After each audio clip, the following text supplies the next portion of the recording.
I think you can take a snapshot in time, maybe a 1 or 2 year period, looking at some standard moving average levels and see if the stock actually reflects that it relies on those. You know, if you find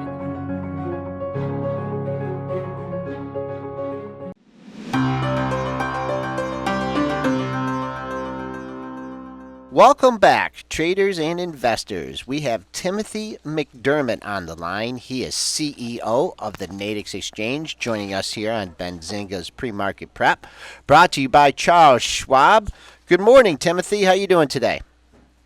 Good. Hi, Joel. It's great to be here. I'm doing very well, thanks.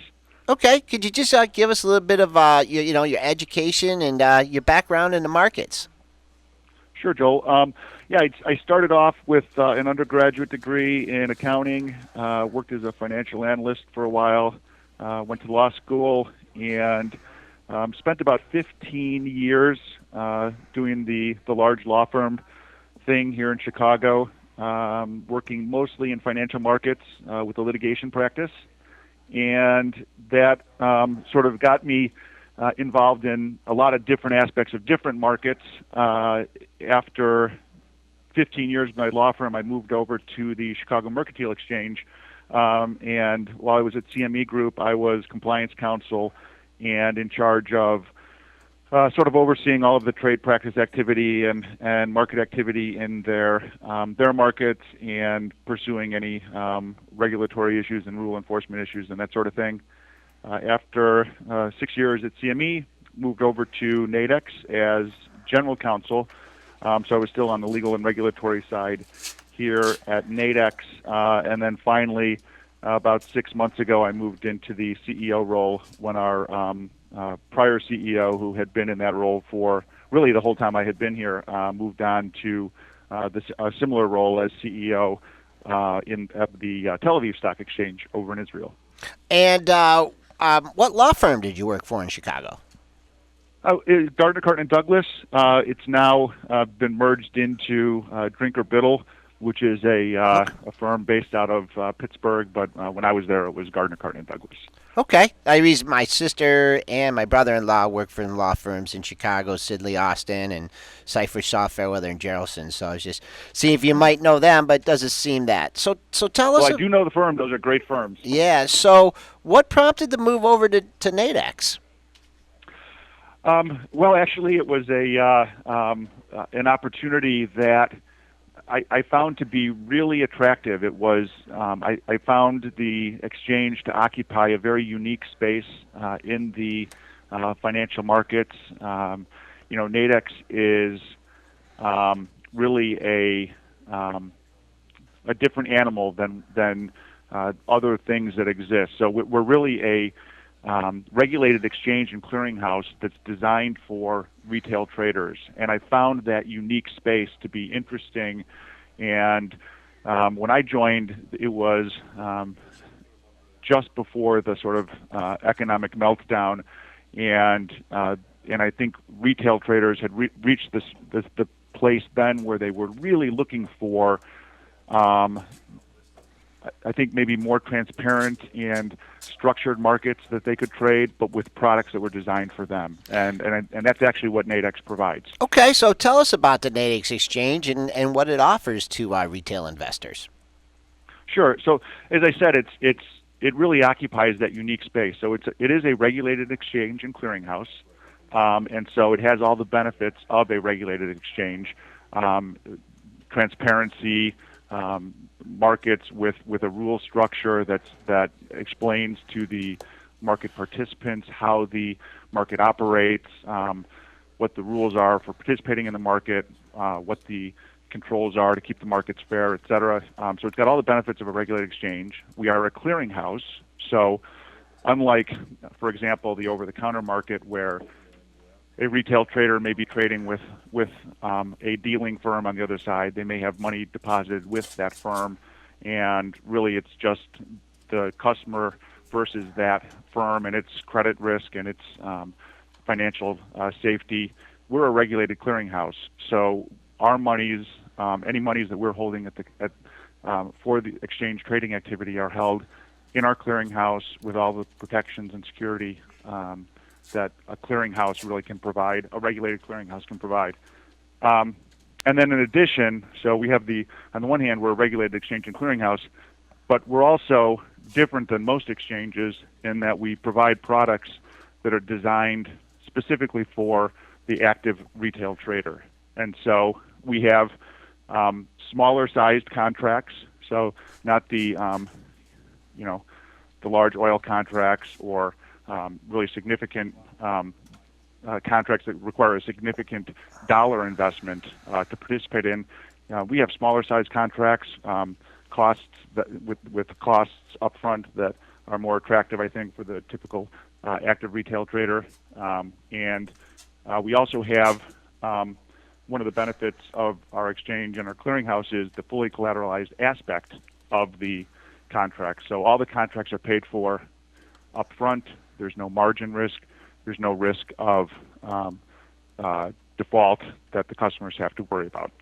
And what are the other exchanges think of you? Are they trying to kind of help you out, or are you kind of like the new kid on the block and they're giving you hard times? How do the other exchanges look on the Nadex exchange? We actually have agreements with a number of other exchanges that allow us to base products that we offer on underlyings that are traded at other exchanges.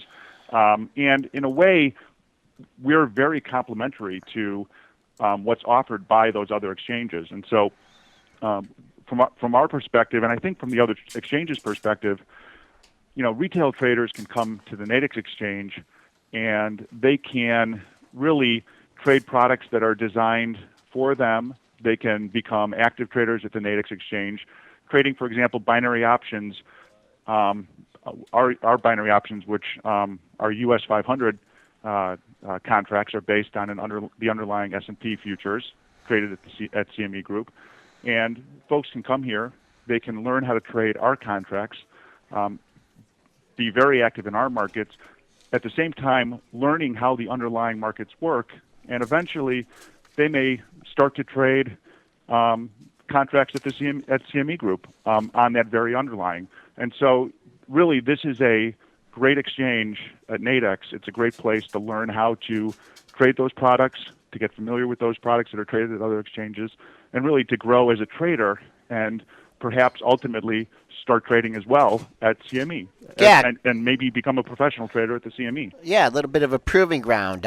We have Tim McDermott on the line. He is CEO of the Nadex Exchange in Chicago, giving us a little bit of insight into the exchange and what it offers. Tim, how much money does it take to open an account? Again, this is one of the benefits of the exchange is access is really easy for the active retail trader. And so you can open an account with as little as $100 deposited into your account at Nadex. Obviously, we have accounts that open for much more than the $100 minimum.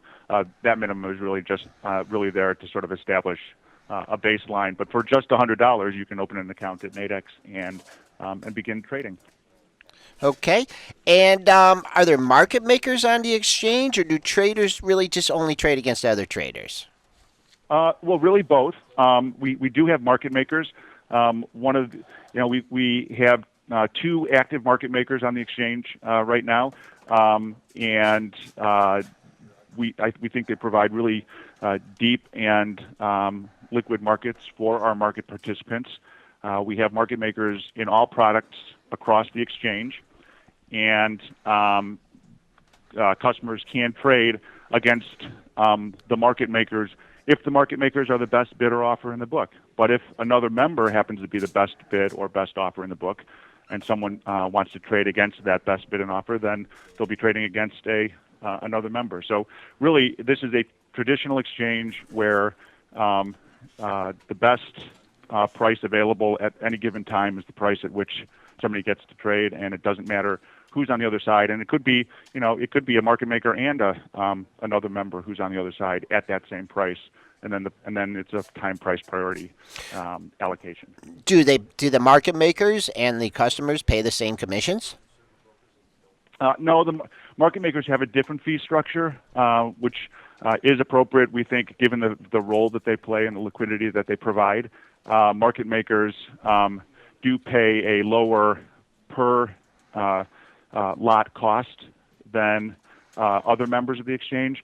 But market makers also have to be in the market on both the bid and the offer side in a required size, minimum size, and within a required maximum spread of their bid offer. So we do put obligations on our market makers that we think justify, more than justify, the difference in rates charged.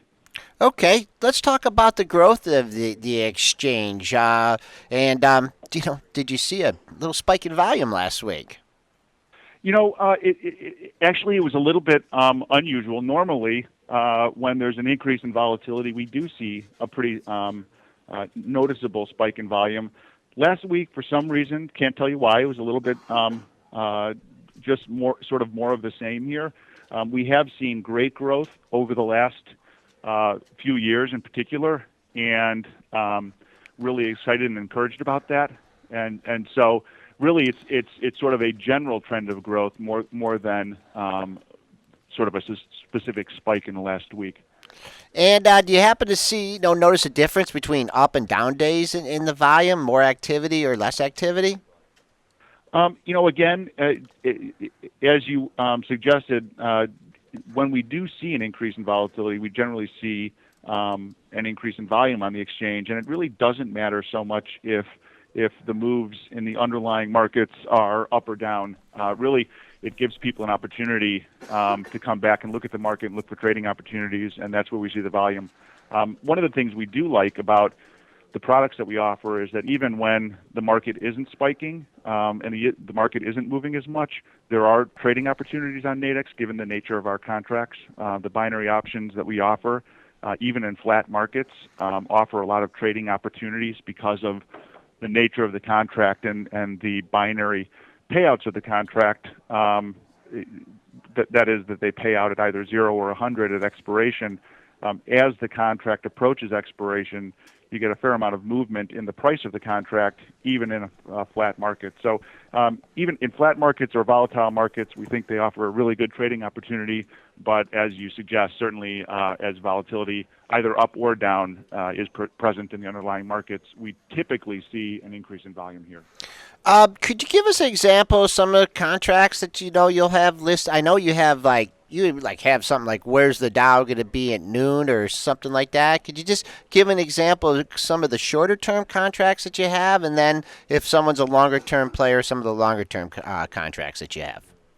Sure. So we have contracts for, as I said, we offer binary options. We also offer what we call bull spread contracts, which are contracts that, like a sort of a vertical call spread, they have a floor and a ceiling, and they trade at a variable price in between that floor and the ceiling.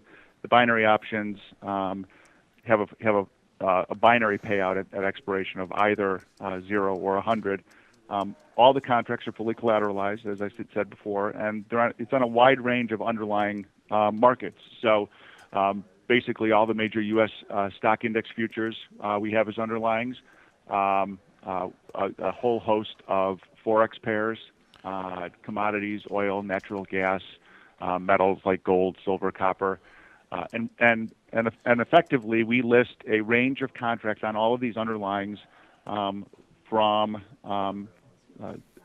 as long as a week out. So what will the U.S. 500 or the underlying S&P be at the end of the week? Will it be above or below X price? Or daily contracts or even intraday contracts with expirations, sort of rolling contracts that expire every hour. So there's really a wide variety of contracts, both in terms of the underlying markets and in terms of durations for people to choose from. Okay, we have Timothy McDermott on the line. He is the CEO of the Nadex Exchange, telling us about his exchange. So you guys are going pretty well. Has the exchange been facing any regulatory challenges of late?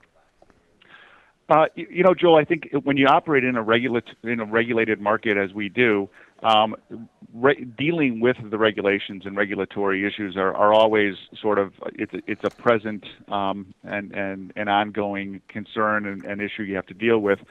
We really see our status as a regulated exchange as a great asset, and good for our customers. It's one of the things that distinguishes us from maybe some of the spot markets or over-the-counter markets that retail customers may have experienced in the past. And so we think it's a benefit for us, but certainly because we do operate in a regulated exchange, we have the challenges of just increasing with, particularly over the last several years, the increasing reporting requirements and just some of those kinds of burdens. Also, because we can take customers both directly as members of the exchange and also through FCM partners, brokerage firms that become members of the exchange and can bring their customers to us and can bring our products to their customers. We do look for partnerships with those firms, and those firms have seen a significant increase in their regulatory burdens, and it does make it more difficult for them to take on a new business line, such as becoming a member of Nadex and offering our product set, which is a new and different product set for most brokerage firms. So I think from that perspective, we see a bit of a challenge. But other than that, we sort of deal with the regulated nature of our industry as really an asset. Okay, so what's the best way to learn about the products in the exchange? Well, actually, I would suggest folks go to www.nadex.com and start looking at the information there. We have really a wide variety of information on the products. You can click on the binary options tab and start with the what are binary options page. Same thing for the bull spreads page. Look at our markets, find out what underlyings we offer markets on, and then there's an education tab as well on that site. So there's a host of information available on our website. Also, education sites, Benzinga.com. Folks go to Benzinga.com and search for binary options on Benzinga, and they can find a bunch of information about binary options and also about Nadex. Okay, we've had Timothy McDermott on the line. He is the CEO of the Nadex Exchange, giving us some great information on what the exchange has to offer and how to get started. Tim, thanks for coming on, and we hope to have you on again soon. Joel, my pleasure. Happy to do it anytime. Thanks a lot.